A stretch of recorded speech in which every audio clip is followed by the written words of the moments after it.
예수님의 고난 그리고 십자가에서의 죽으심을 생각하며 우리 모두 감사한 마음으로 보내주셨을 것이라 믿습니다. 맞으십니까? 저 혼자 그렇게 보냈나요? 우리 부활절 음식승회에 함께 하신 분들, 그리고 파리를 지키시며 그리고 파리에서도 특별 새벽기도에 함께 하셨던 분들에게 그러한 은혜가 넘쳤으리라 믿습니다.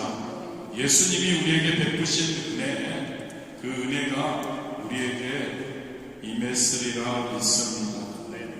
예수님의 부활 사건에 대해서 한번 생각 잠시 했으면 좋겠습니다. 오늘 본문을 통해서 말씀을 나누기 전에요. 예수님의 부활 사건은 오늘 우리가 그래서 부활주의로 드리고 있죠. 절대 절망에서 절대 소망의 선포라고 할 수 있습니다. 예수님이 사망 권세를 이기시고 부활하신 그 액션이라고 해야죠. 그때 그 사건, 바로 저와 여러분에게 절대 절망에 처해 있던 저와 여러분에게 절대 소망을 선사하신 그러한 사건이라는 것을 기억하기를 원합니다. 왜 그럴까요, 여러분? 아담이 타락 후에 저와 여러분 인간은 죄인이 되었습니다. 죄인이 되었기에 그 죄책감과 그리고 정죄에 대한 절망에 우리는 처해 있었죠. 우리 토요일이죠? 우리 특별 새벽 기도회 때 나눈 말씀입니다. 아담이 죄로 인해서 우리에게는 세 가지의 형벌이 우리에게 주어졌습니다. 영의 죽음, 환경의 저주, 육체의 질병과 사망. 이로 인해서 인간은, 죄인된 인간은 바로 삶의 허무, 무의미의 절망에 빠지게 되죠. 죽음, 그리고 무로 돌아갈 수밖에 없었습니다. 그리고 인간이 아무리 노력해도 죄에서 해방될 수 없고 삶 속의 의미와 가치를 발견할 수 없고 결국 죽을 수밖에 없다는, 영원히 멸망할 수밖에 없다는 절대적인 절망 가운데 처하게 되었습니다. 그런데 너무 감사하게도 하나님은 우리를 사랑하십니다. 아멘. 하나님은 우리를 사랑하시죠. 좋으신 하나님 되시죠. 그래서 하나뿐이 없는 독생자 예수 그리스도를 완전한 사랑으로 이 땅에 보내주셨죠. 우리를 대신해서 우리의 그 죄로 인해서 우리는 절망에 빠질 수밖에 없는데 그 죄를 대신 짊어지시고 십자가에 못 박혀 죽으시고 오늘 새벽 4시까지 무덤에 계시다가 3일 만에 부활하신 거죠. 저와 여러분의 죄를 깨끗이 청산해 주셨음을 믿으시기를 원합니다. 영원히 우리의 죄를 청산해 주셨다는 거죠. 그리고 어제 함께 나눴지만 저와 여러분에게 무엇을 주셨죠? 세 가지의 축복. 좀 전에 세 가지의 형벌에 대해서 말씀드렸죠. 세 가지의 축복을 우리에게 베풀어 주셨죠. 뭐죠? 요한삼서 1장 2절 사랑하는 자여 내 영혼이 잘된 같이. 할렐루야. 첫 번째 형벌이 뭐라고요? 첫 번째 형벌이 영혼의 죽음이죠. 영의 죽음이죠. 그런데 영혼이 잘되는 예수 그리스도의 십자가의 보혈을 통해서 예수 그리스도의 십자가에서 베푸신 은혜, 바로 영혼이 잘되는 것. 그리고 두 번째가 뭐였죠? 여러분, 형벌이 환경의 저주였죠. 그런데 십자가에서 베풀어 주신 은혜를 통해 저와 여러분이 범사에 잘되는 축복을 우리에게 부어주셨다는 것을 믿기를 원합니다. 세 번째 형벌은 육신의 질병과 죽음이었습니다. 사망이었죠. 그런데 십자가에서 예수님께서 저와 여러분에게 베풀어 주신 은혜, 강건함의 은혜, 바로 이것을 저와 여러분에게 주셨다는 거죠. 얼마나 희망적입니까, 여러분? 죽음과 무와 사망에서 우리에게 영생을 허락하시고 우리에게 삶의 의미를 다시 보여해 주시고 영생과 무가 아니라 유를 우리에게 제시해 주셨던 거죠. 희망을 우리에게 주신 겁니다. 그래서 오늘 부활주일이죠. 부활의 예수님은 절대 절망에서 절대 소망을 저와 여러분에게 주시기 위해 오신 분이심을 믿으시기를 바랍니다. 할렐루야입니까 여러분? 절대 절망으로 죽을 수밖에 없는 저와 여러분에게 절대 소망과 희망을 우리에게 베풀어 주신 분이 바로 부활의 주님 예수님이시다. 한번 다같이 눈을 한번 감고 그분, 그 예수님, 부활해 주신 그 예수님께 눈 감으시고 한번 생각하시고 그리고 한번 영광의 박수로 올려드릴 수 있게 되기를 원합니다. 할렐루야. 영광의 박수로 우리 구원의 주님을 본문으로 돌아오겠습니다. 여러분, 주가 좀 길었죠? 네, 너무나 소중하고 너무나 우리가 성도로서 알아야 될 것이기에 함께 나누었습니다. 본문의 제자들은 어떤가요, 여러분? 부활의 주님을 만나기 전까지만 해도 어떤 상태였나요? 두려움에서 헤어나올 수가 없었습니다. 아까 말씀드린 것처럼 저와 여러분이 겪었던 것처럼 여기 있는 분들은 다 구원받으셨고 예수님의 십자가에 베풀어 주신 그 은혜를 우리가 누리고 있기 때문에 여러분들은 아니지만 인간, 죄인들은 아무런 소망이 없었죠. 슬픔밖에 없었고 그 사람들처럼 제자들도 아무 소망이 없었습니다. 슬픔이 그들을 짓누르고 있었죠. 부활의 주님을 만나기 전까지는. 그런데 부활의 주님을 만난 후에 그들은 어떻게 되었나요? 기쁨이 그들의 마음을 지배했던 것을 알 수 있습니다.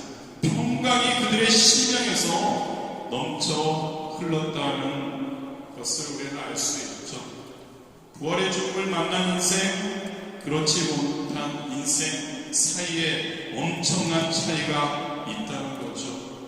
그래서요 여러분, 저와 여러분 한번 사는 인생에서 가장 중요한 것은 바로 이 부활의 주님을 만나는 것임을 믿습니다. 부활의 주님을 만나야 된다는 거죠. 부활의 예수님을 만나는 저와 여러분이 되시기를 진심으로 원합니다. 부활의 주님을 만나셨습니까 여러분? 부활의 주님을 만나셨습니까? 여러분들에게 그것을 알 수 있는 것은 여러분들에게 지금 기쁨이 넘치고 있나? 여러분들에게 어떠한 상황적, 환경적 그것을 다 제하고 나에게 하나님의 주시는 평강이 임하고 있는가? 그것을 항상 생각하는 여러분들 되시기를 바랍니다. 부활의 주님을 만나기 위해서 그 주님을 만나기를 사모하시고 그리고 만나시고 하나님이 주시는 놀라운 복을 누릴 수 있게 되기를 원합니다. 부활의 주님께서 본문에 보면 도마를 제외한 다른 열 제자들에게 나타나셨습니다. 그리고 당신이 부활하셨음을 그 제자들에게 확증해 보이시죠. 그리고 제자들을 파송하면서 격려한 내용이 오늘 본문의 말씀입니다. 두 가지만 한번 살펴보기 원합니다. 그 부활의 주님께서 제자들에게 무엇을 원하셨는지, 마찬가지로 저와 여러분 부활의 주님을 만나서 부활의 주님과 함께 이 땅을 살아가고 궁극적인 우리의 가야 할 곳이 저 천국, 저와 여러분에게 과연 우리 예수님께서는 지금 무엇을 말씀하실까? 얼마 전에도 함께 나눈 말씀인데요 여러분, 세상을 두려워하지 말라고 우리 하나님께서는 그 제자들에게, 부활의 예수님께서는 그 사랑하는 제자들에게 예수님이 알고 계셨습니다. 제자들이 어떠한 상황에 처할지.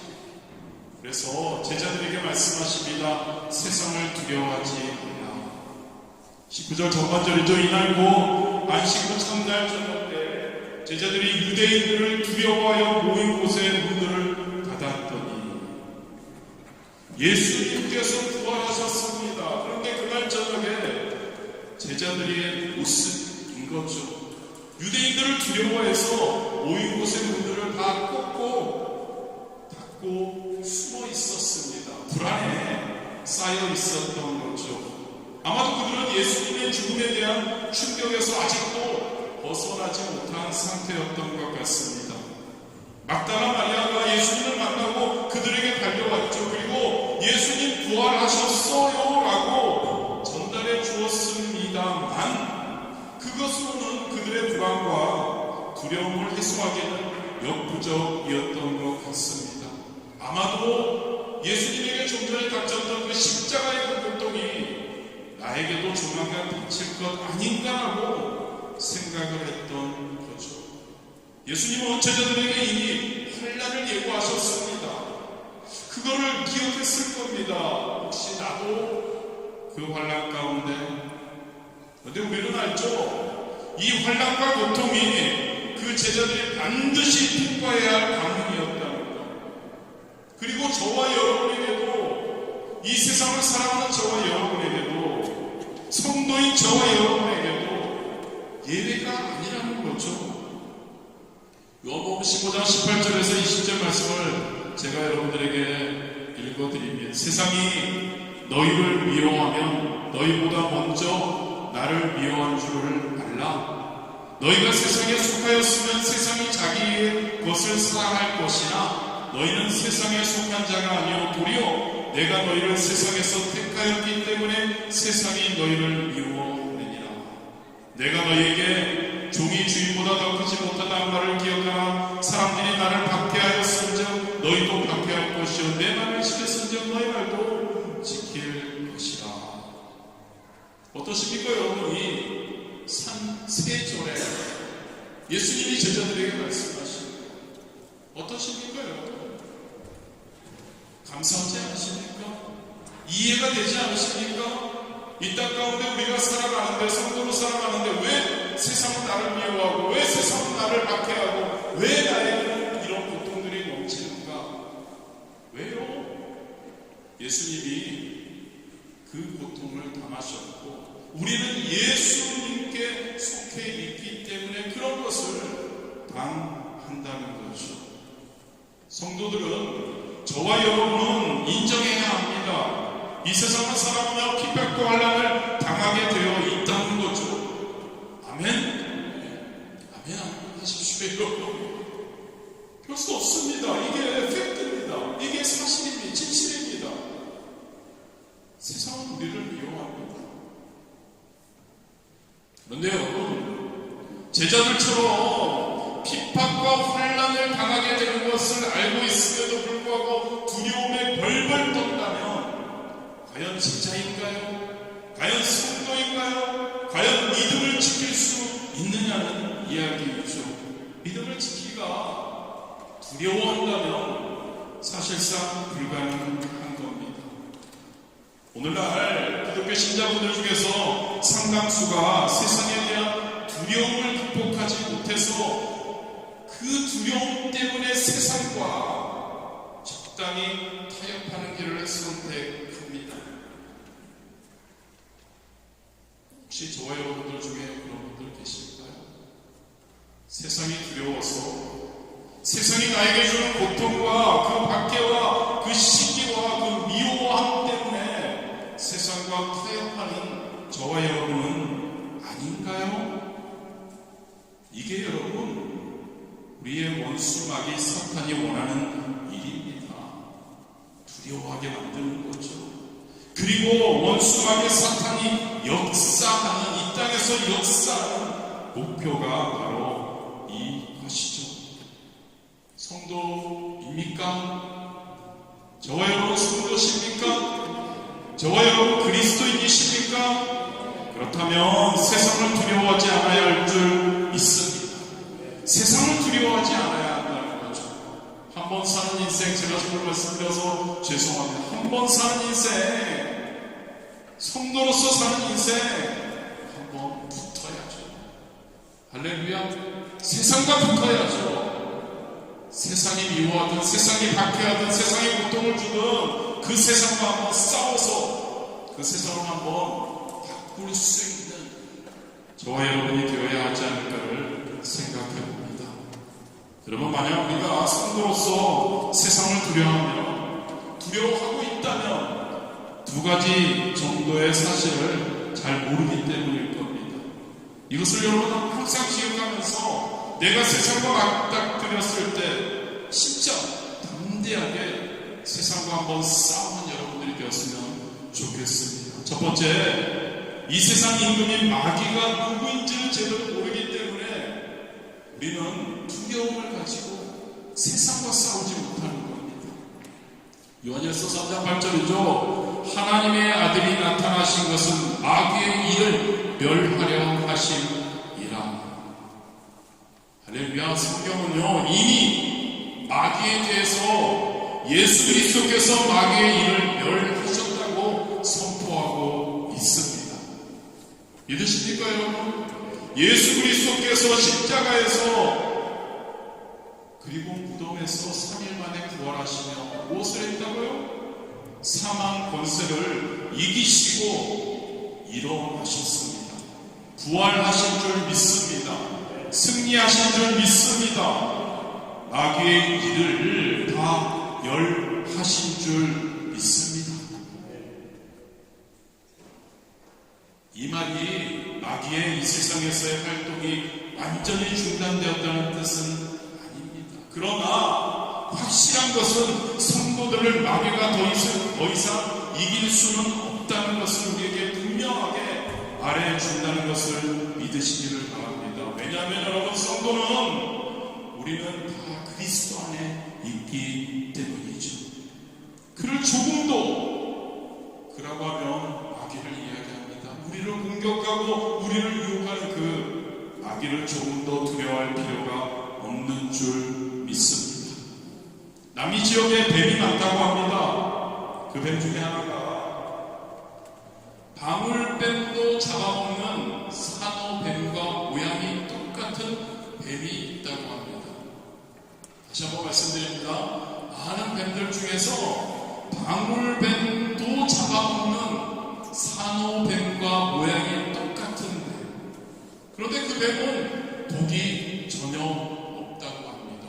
그런데 똑같이 생겨서 그 모양 때문에 자신을 보호할 수 있다고 합니다. 마귀가 그렇다는 겁니다, 여러분. 할렐루야. 보이기는 방울뱀 잡아먹을 정도의 산호뱀 같은데 정작 독이 없다는 거죠. 그 독은 우리 예수님께서 다 제해버리신 줄 믿습니다. 마귀가 이렇다고요, 여러분. 즉 두려워하지 않는 우리가 되기를 원합니다. 그 모양 때문에 벌벌 떨지 않기 원합니다. 예수 그리스도의 이름으로, 예수 그리스도의 보혈로 우리는 마귀를 대적하고, 할렐루야, 두려워하지 않고 마귀와, 이런 말하면 좀 그렇지만 맞짱 한번 뜰 수 있는 저와 여러분이 되기를 진심으로 원합니다. 야고보서 4장 7절이죠. 그런즉 너희는 하나님께 복종할지어다 마귀를 대적하라. 그리하면 너희를 피하리라. 마귀는 우리가 대적한, 마귀를 두려워할 이유가 없다는 거죠. 마귀는 피하게 되는 줄 믿습니다. 그래서 성도는 세상을 마귀를 두려워할 필요 없습니다. 두 번째로, 세상을 두려워하는 성도가, 우리가 두려워하는 이유는 우리와 함께 하신 예수님이 진짜 누구신지를 모르기 때문이죠. 마태복음 28장 18절입니다. 예수께서 나와 말씀하여 이르시되 하늘과 땅의 모든 권세를 내게 주셨으니. 뭐라고요, 여러분?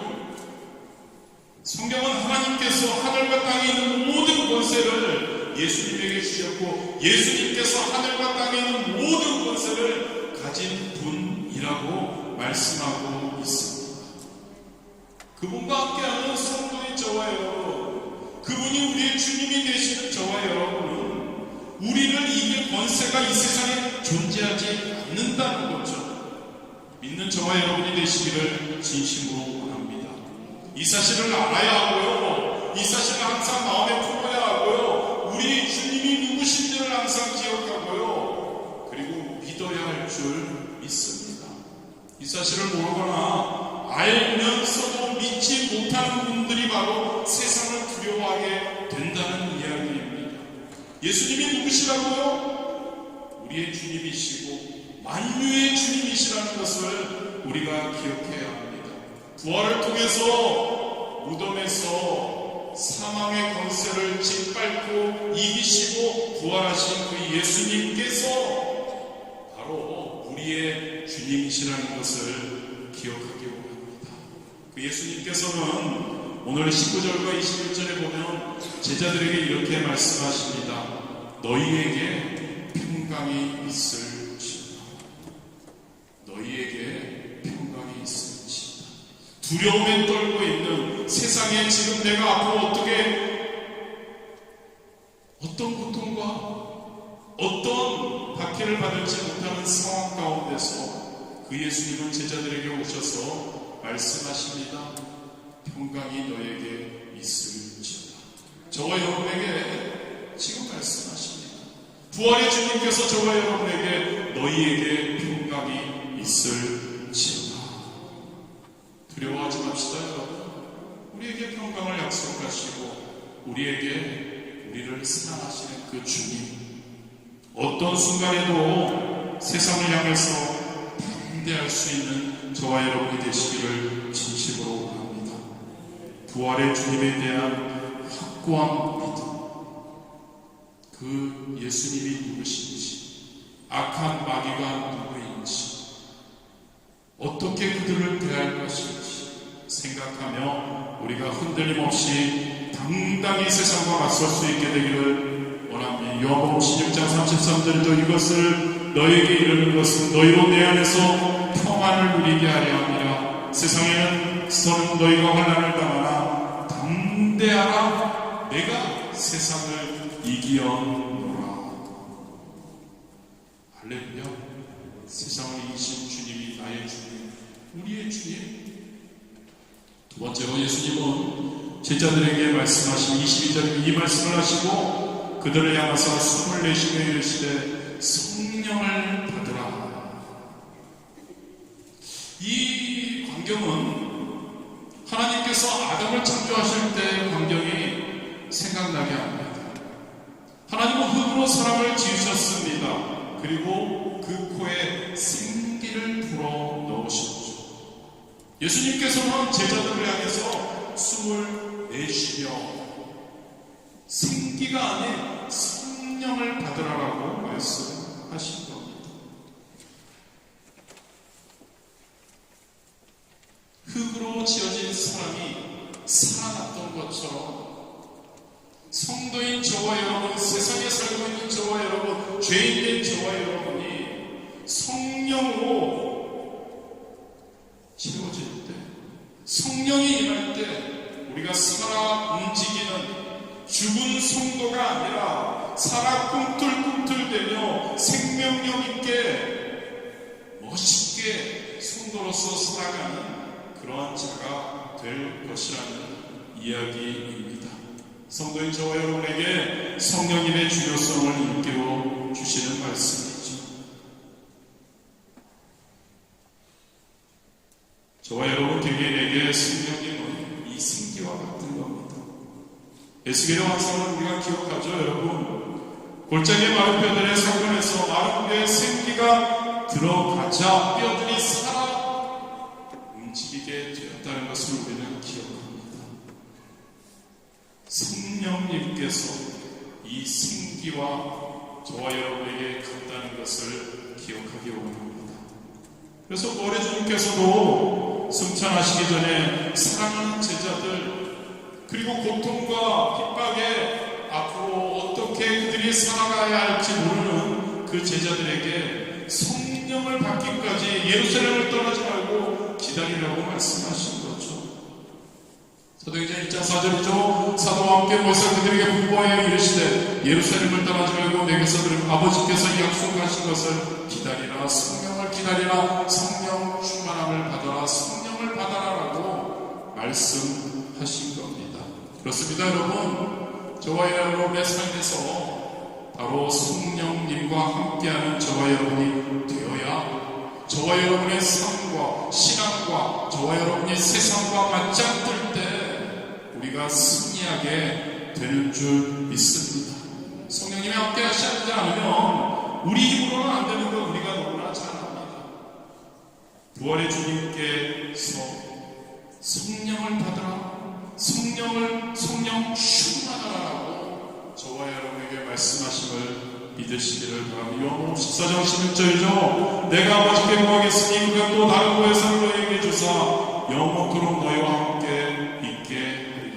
예수님이 공생의 기간 동안에 같이 계셨고 이제 예수님이 승천하시고 이제 하나님의 영이신 성령님으로 대신, 예수님 대신 우리와 함께 하게 하신다는 것, 우리와 함께 활동하신다는 것을 이야기해 준 보혜사, 돕는 자, 위로자, 중재자, 성령의 충만함이 임할 때 우리에게 새 생명이, 그죠 여러분? 흙으로 만든 마른 뼈들이 생기가 들어갔을 때 살아 움직이게 된 것처럼 저와 여러분에게 성령이 임할 때, 성령의 충만할 때 우리도 살아 움직이게 된다는 것을 믿으시기를 바랍니다. 저와 여러분 진짜 부활절을 맞아서 저와 여러분 진짜 하나님이 우리에게 각자에게 맡겨주신 사명, 이 땅에서 우리가 이 세상에서 살면서 이 세상의 사람들과 함께 어떠한 위치에서 우리가 살아갈 때 어떻게 살 것이냐는 이야기죠. 저는 저와 여러분이 승리한 삶을 살기를 원합니다. 성도답게 사는 삶을 살기를 원합니다. 성도로서 세상 사람들에게 본이 되며 세상 사람들이 이야 이 사람이야말로 하나님을 믿는 자구나, 할렐루야, 그런 우리가 될 수 있게 되기를 진심으로 원합니다. 누굴까요 여러분? 초대교회 사도들, 예수님이 부활하시는 그날 저녁에 그들은 문을 꽁꽁 걸어잠그고 두려움에 떨고 있었는데 부활의 주님께서 그들에게 두려워하지 마, 저와 여러분에게 동일하게 말씀하신다고 생각합니다.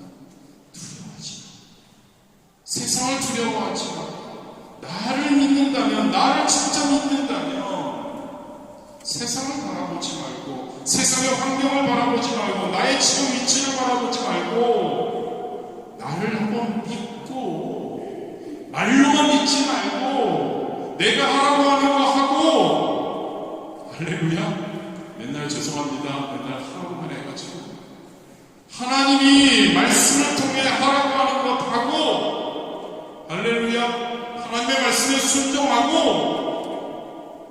아멘 소리가 너무 없어서 제가 뻘쭘한데, 아멘, 하나님의 말씀에서 하라고 하면 아멘하고 하고, 그게 나한테 유익이 될 것 같고 그게 내 마음에 들고 그게 내 생각이라고 해서 하는 것이 아니라 창조주이신 하나님께서 피조물인 우리에게 하라고 하면 하는 겁니다. 따지지 않는 거죠. 하나님이 하라고 하면 하고 하지 말라고 하면 하지 않는 저와 여러분이 되었으면 좋겠습니다. 하나님이 하라고 하면 열심히 예배 드려라 하면 예배 드려야 하고, 열심히 하나님 말씀을 읽어야 한다고 하면 하고, 기도하라고 하면 하고, 하나님을 기쁘시게 하면 하고, 이웃을 기쁘게 하라고 하면 하고, 성령 충만해서 마음은 원이지만 쉽지 않지만 성령님이 도와주실 때 우리가 그러한 삶을 살게 되리라 믿습니다. 사도행전 1장 8절이죠. 오직 성령이 너에게 임하시면 너희가 권능을 받고 예루살렘과 온 유대와 사마리아 땅 끝까지 이르러 내 증인이 되리라 하시니라. 증인되는 저와 여러분이 되기를 원합니다. 세상을 두려워하지 않는다는 건 우리 주변만을 얘기하는 거 아닙니다. 우리도 더 멀리, 근데 저는 더 멀리보다요 지금 바로 우리 주변이 먼저였으면 좋겠습니다. 저 멀리도 해야 되고요 당연히. 근데 더 중요한 건 내 주변, 내 가정, 내 속한 곳, 내 학교, 내 직장, 내 사업장, 내가 속한 공동체에서 우리 주님의 증인이 되는 저와 여러분이 되기를 진심으로 원합니다. 기도하시겠습니다.